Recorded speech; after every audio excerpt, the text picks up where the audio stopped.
আমার বান্দাকে সত্য বলেছে, তার ফিরোজের জন্য দেরি কেন করছো? তার কবরটাকে জান্নাতের বিছানায় পরিণত করে দাও। ওয়াল বিছানার লিবাসের জন্য তাকে জান্নাতের পোশাক পরিধান করে দাও। ওয়াত্তাকুন লাহু দাইলার জন্য তাকে জান্নাতের সব কার্যগুলো তার কবরে পূর্ণ করে দাও। আজকে আমরা যারা এখনো পর্যন্ত ইমানদার হতে পারি নাই, এখনো যারা আল্লাহর জন্য কাজ করতে পারি না, এখনো যারা আলেমদেরকে বদনাম করি, আমি মসজিদের মধ্যে কোরআন থেকে কথা বলার পরে বাহিরে যে আমাদের মারা হুমকি দেয়, বাহিরে যে একটা দেয় যারা সামনে রাতের নামাজ পড়ে, এরাও শত্রুতা করে। কি শত্রুতা করে? ঘড়ির দিকে তাকায়, হুজুর কয় মিনিট লেট করে আসে। যদি কখনো লেট হয়ে যায় কিংবা আজান দেওয়াটা হুজুর মিস করে ফেলে, এত জঘন্য ভাষায়, এত অপমানজনিত ভাষায় এখানে কথা বলা হয়, যেটা মুখে আনলেও আপনারা বলবেন যে হুজুর এরকম করে কেন বলতেছে। আজকে আপনারা আজান দেওয়া নিয়ে শত্রুতা করছেন, অথচ জানেন না কিয়ামতের ময়দানে যারা আজান দিবে, এই গাছ গাছালি তরুলতা, এই পাথর, এই প্রত্যেকটা যারা পদার্থ আল্লাহর কাছে সাক্ষ্য দিবে, আল্লাহ তোমার নামাজের জন্য এই বান্দাটা দুনিয়ার মধ্যে আহ্বান করেছিল, আজকে সে জাহান্নামে যাচ্ছে, তাকে তুমি জাহান্নাম থেকে নিয়ে এসে তাকে জান্নাতের মধ্যে দিয়ে দাও।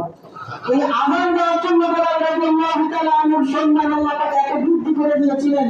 জান্নাতের মধ্যে মিরাজে যাওয়ার পরে আল্লাহ রাসূল তার পায়ের আওয়াজ শুনতে পাচ্ছিলেন। সুবহানাল্লাহ। এই আজান দেওয়ার জন্য হাদিসের মধ্যে আসছে, যে ব্যক্তি দুনিয়াতে আজান দিবে, এই ব্যক্তিটার লাশ কবরের মধ্যে কিয়ামত পর্যন্ত পৌঁছবে না। এই ব্যক্তিটাকে কিয়ামতের ময়দানে বিনা হিসাবে আল্লাহ তাআলা জান্নাত দান করবেন।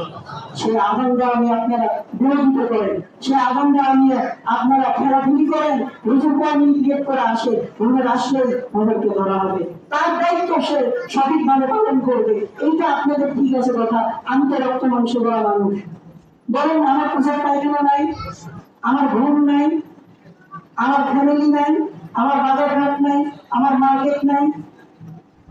এখন কথা হচ্ছে আপনারা সব কাজ করবেন, হুজুর 5 ওয়াক্ত নামাজ যথাসময়ে পড়বে, আজান দিবে, হুজুরের কোনো কাজ নেই, হুজুরের কোনো জরুরত নাই। এরকম আমাদের 5 ওয়াক্ত নামাজের মুসল্লিরা আছে না নাই? বলেন। আমি তো খুব ব্যথিত হয়েছি, আপনাদের মানবতা কতটুকু মত পাইলে আপনারা এইভাবে কথা বলেন। আপনাদেরকে আল্লাহ পাক কতটুকু করলে আপনি আল্লাহর কথা শোনার পরে সে আল্লাহর কথা বিরোধিতা করতে যে হুজুরের সাথে বিরোধিতা করেন। আমাকে আপনাদের পছন্দ না হতেই পারে, আপনি মসজিদের কমিটিকে জানাতে পারেন, আমি আজকে করে চাকরি ছেড়ে দিয়ে চলে যাবো, কিন্তু এভাবে সমালোচনা করলে আপনার নামাজ তো হচ্ছে না। আপনি যে আমার পিছনে নামাজ করতেছেন, আমার মধ্যে যে হিংসাটা আপনার মধ্যে তৈরি হয়েছে, এই হিংসার কারণে আপনার নামাজও তো কমে হবে না। আল্লাহ পাক বলছেন 4টা কাজ করো। 1 নম্বর, নিজে আলেম হও, যদি না করো সন্তানকে আলেম বানাও, যদি তাও না করো সন্তান যারা আছে তাদেরকে আলেমদের সাথে বিবাহ করার মাধ্যমে আলেমদের সাথে আত্মীয়তা করো। 4 নম্বর, তাও যদি না করো আলেমদের সাথে বন্ধুত্ব করো। 5 নম্বর, আলেম বিদ্বেষী হও না। দুনিয়াতে যারা আলেম বিদ্বেষী তাদেরকে কোরআনের ভাষায় বলা হয় তারা হচ্ছে একটা জারজ সন্তান। সুতরাং আমরা জারজ হতে চাই না, আলেমদেরকে সম্মান করে সে আল্লাহর জান্নাত পেতে চাই। একটা হাদিস শোনাই, এক মাদ্রাসায় বাবুর্চি ছিল, যে বাবুর্চিটা একটু সহজ সরল হওয়ায় সবাই তাকে গরু বলে ডাকতো। কি বলে ডাকতো? গরু বলে ডাকতো। ছাত্ররা বলতো, এই গরু এই কাজটা করো, এই গরু এই কাজটা করো। এরকম সাধারণত আমরা দেখি না, সহজ সরল মানুষদেরকে এভাবে ডাকে। সুতরাং একদিন বৃষ্টি হচ্ছে, সকালবেলা ছাত্রদের নাস্তা তৈরি করতে দেরি হয়ে গেছে, নাস্তার টাইম পার হয়ে যাচ্ছে। ছাত্ররা রাগ করে বলছে, গরু কোথায় গে, এখনো পর্যন্ত রান্না হয় নাই। এই খাদমটা সেদিন আসে মাদ্রাসার পরিচালককে বিচারতেছে, হুজুর এখানে আমি আর চাকরি করবো না, আমাকে গরু বলে ডাকে। সহজ সরল মানুষ তো রাগ করলে একটু বেশি করে। সুতরাং খাদম সাহেব পরিচালকের কাছে ওখানে বলে চলে গেছে যে আমি চাকরি করবো না, যারা আমাকে গরু বলে ডাকে, অসম্মান করে, সেখানে আমার চাকরি করার কোনো প্রশ্নই আসে না। বাড়িতে যাওয়ার পরে রাত্রি গভীর হয়ে গেছে, রাত 3টার সময় দৌড়াতে সে পরিচালকের দরবারে দৌড়ে আসছে। এসে খাদম সাহেব বলতেছে, হুজুর আমি চাকরি করতে চাই, আমাকে নেন। তখন পরিচালক বলতেছে, কেন আপনি চাকরি করবেন, আপনি না চাকরি ছেড়ে চলে গেলেন? উনি বলতেছেন, এতদিন আমি চাকরি করছি শুনে আজকে চাকরি করছি দেখ না, কারণ এতদিন শুনছি যারা তাদের পায়ের নিচে আসমানের থেকে আল্লাহ পাক রহমতের ফেরেশতাদের পাখা বিছায় দেয়, তাদের মর্যাদার কথা এতদিন মায়ের খেদমত করতে পারলে নিজেকে ধন্য, এইটা আমি হতে পারবো, এটা শুনেছি। কিন্তু আজকে যখন ঘুমের মধ্যে আপনি স্বপ্নের মধ্যে দেখি, স্বপ্নের মধ্যে আমি কুলসিরাতের সামনে যে দাঁড়ায় আছি, দেখি কুলসিরাত চুলের চাইতে চিকন, নিচে জাহান্নামের আগুন দাও দাও করে জ্বলতেছে। তখন দেখলাম একদল ছাত্র এসে খুব সুন্দর ভাবে যখন কুলসিরাতের উপর পা দিল, সুন্দর একটা ব্রিজে পরিণত হয়ে গেল। ছাত্ররা সামনের দিকে দৌড়াতে যাচ্ছে যাচ্ছে আর বলতেছে, একজন ছাত্র হঠাৎ করে বলতেছে, এই কোন যাচ্ছ? আমাদের গরুটাকে তো ওখানে রেখে গেলাম, ওকে সাথে নাও, ওই গরুটার সাথে নিয়ে একসাথে সবাই মিলে জান্নাতে যায়। সুবহানাল্লাহ বলবেন না? রব্বুল আলামিন আলিমদের খেদমত করার কারণে, আলিমদের আলিমদের সাথে বন্ধুত্ব স্থাপন করার মাধ্যমে দেখেন একজন খালের মর্যাদা আল্লাহ পাক কতটুকু বৃদ্ধি করে দেয়। আর আপনারা, আমি না হয় নগণ্য মানুষ, আমার অনেক গুনাহ থাকতে পারে, আমার অনেক কমতি থাকতে পারে, কিন্তু একজন ইমাম হিসেবে তো তার বিরুদ্ধাচরণ, তাকে মারতে চাওয়া, তার উপর হুমকি দেওয়া, এইটা তো আপনাদের জন্য সাধারণ মানান হয়? বলেন না হয়?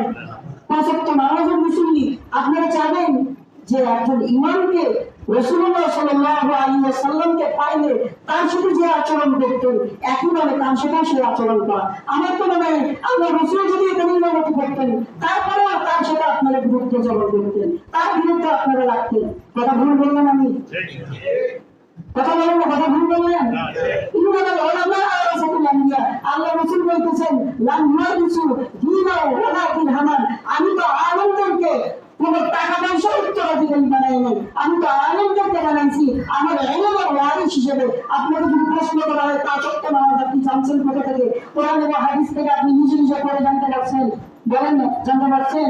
আপনি জানছেন কোন এক হুজুরের মাহফিল শুনে, আপনি জানতে পারছেন মসজিদের ইমামের কথা শুনে, আপনি জানতে পারছেন আপনার বাবা আপনাকে ছোটবেলায় হাত ধরে কোন এক বড় হুজুরের মাহফিলে নিয়ে গেছে, সেখান থেকে আপনি জানতে পারছেন। সুতরাং এই সিলসিলাটা রাসূল আকরাম সাল্লাল্লাহু আলাইহি ওয়াসাল্লাম থেকে কিয়ামত পর্যন্ত আলেমরা ধারণ করবে, যারা আল্লাহ কোরআন এবং রাসূল আকরাম সাল্লাল্লাহু আলাইহি ওয়াসাল্লামের হাদিসের ধারক বাহক হিসেবে কিয়ামত পর্যন্ত এই দ্বীনকে আপনাদের মাঝে পৌঁছায় দিবে। সুতরাং তারা আল্লাহ রাসূলের ওয়ারিস ইলমের কারণে সেই ওয়ারিসদের সাথে আপনারা বিরোধাচরণ করতেছেন, শত্রুতা করতেছেন, এর চাইতে খারাপ লাগা আপনার কোনো কারণ হতে পারে?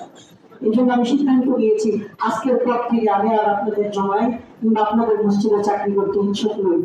কারণ আমি খুব ব্যথিত হয়েছি আপনাদের আচরণ, আপনাদের কথাবার্তা, আপনাদের ব্যবহার, আপনাদের ছেলে পেলে যারা আমার কোরআনের কথাগুলো বলতে যে হয়তো আমার কথাগুলো তারা নিজেদের সাথে ফিট করে দিতে না পারার কারণে আমাদের মারতে চায়, আমাকে হুমকি দেয়, আমাকে বিভিন্ন ভাবে অত্যাচার করার জন্য তারা চেষ্টা করে।